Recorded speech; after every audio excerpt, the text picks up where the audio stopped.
por favor. Sí, señora. Mi cielo, te traje tu tecito.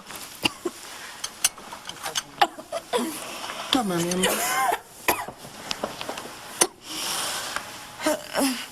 En la mañana me encontré con doña Augusta Peñalver y su hermana. Dicen que este sábado bautizan al hijo de Matilde. ¡Qué envidia!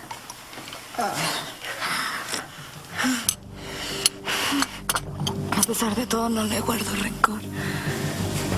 Fue la única amiga que tuve aquí en Trinidad. Me gustaría volver a verla para aclarar algunas cosas.